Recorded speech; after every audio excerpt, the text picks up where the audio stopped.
നാം ഏത് ഉൽപ്പന്നം വാങ്ങണമെന്ന് തീരുമാനം എടുപ്പിക്കുന്നത് പരസ്യങ്ങളാണ്.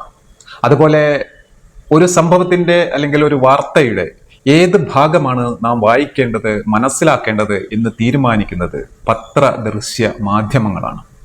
ഇടതുപക്ഷം സംസ്ഥാനം ഭരിച്ചിരുന്നപ്പോൾ വളരെ നിസ്സാര വീഴ്ചകൾ പോലും പർവ്വതീകരിച്ച് ദിവസങ്ങളോളം പത്ര-ദൃശ്യ മാധ്യമങ്ങൾ ആഘോഷിച്ചിരുന്നു.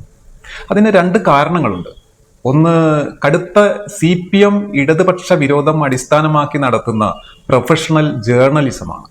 മനോരമ, മാതൃഭൂമി, മാധ്യമം തുടങ്ങിയ മാധ്യമ മാനേജ്മെന്റുകൾക്ക് വ്യക്തമായ രാഷ്ട്രീയ താല്പര്യങ്ങളും ഇടതുപക്ഷ നയങ്ങളോടുള്ള വിയോജിപ്പും സ്പഷ്ടമായി കാണാവുന്നതാണ്. ഇടതുപക്ഷം തകരേണ്ടത് നിരവധി കാരണങ്ങളാൽ ഇവരുടെ ആവശ്യമാണ്.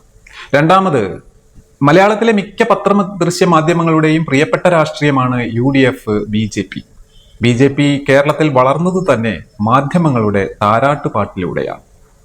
കഴിഞ്ഞ നിയമസഭാ പ്രചരണ ഘട്ടത്തിൽ ഇടതുപക്ഷത്തിനെതിരെ അവാസ്തവ വാർത്തകളുടെ മലവെള്ളപ്പാച്ചിലായിരുന്നു. പച്ചനുണകളുടെ മൊത്ത നിർമ്മാണ ഫാക്ടറിയായി അന്നത്തെ പ്രതിപക്ഷ നേതാവ് VD സതീശൻ മാറി. ആ കേന്ദ്രത്തിൽ നിന്നും പുറപ്പെടുവിപ്പിക്കുന്ന ഓരോ അസംബന്ധങ്ങളും വലിയ തോതിൽ മാധ്യമങ്ങൾ പ്രചരണത്തിന് ഏറ്റെടുത്തു. ഇത്തരം നുണപ്രചരണങ്ങൾക്ക് മാധ്യമങ്ങൾ വലിയ പ്രിവിലേജ് കൊടുത്തിരുന്നു. വാർത്തകളുടെ വാസ്തവം പലപ്പോഴും മാധ്യമ സിൻഡിക്കേറ്റിന്റെ ഇഷ്ടത്തിനനുസരിച്ച് വളച്ചൊടിച്ചു. മേഖലയിലെ കുത്തക സോഷ്യൽ മീഡിയ പൊളിച്ചടുക്കിക്കൊണ്ടിരിക്കുകയാണ്. നാട്ടിൽ നടക്കുന്നത് നിമിഷ നേരത്തിനുള്ളിൽ സാമൂഹ്യ മാധ്യമങ്ങളിലൂടെ ഇന്ന് ജനം അറിയുന്നു.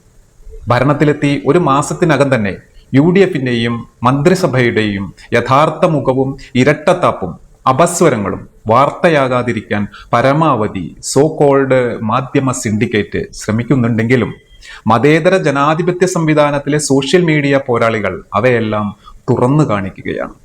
വന്ദേ മാതരത്തിന്റെ പൂർണ്ണമായ ആലാപനവും സർവകലാശാലകളിലെ ഗവർണറുടെ അപ്രമാദിത്യവും PM ശ്രീയെ എതിർത്തവർ ഇപ്പോൾ വാരിപ്പുണരുന്നതും ധവളപത്രത്തിലെ പൊരുത്തക്കേടുകളും ചർച്ചയായത് ശ്രദ്ധിക്കുക.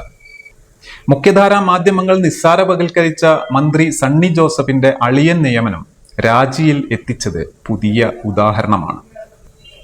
UDF കമ്പനിയെ പരമാവധി താങ്ങി നിർത്താൻ ശ്രമിക്കുമെങ്കിലും പരമ്പരാഗത പത്ര-ദൃശ്യ മുത്തശ്ശിമാരുടെ നാക്കിന്റെ ശൗര്യം പണ്ടേ പോലെ ഫലിക്കുമെന്ന് ഇനി ആരും പ്രതീക്ഷിക്കേണ്ട.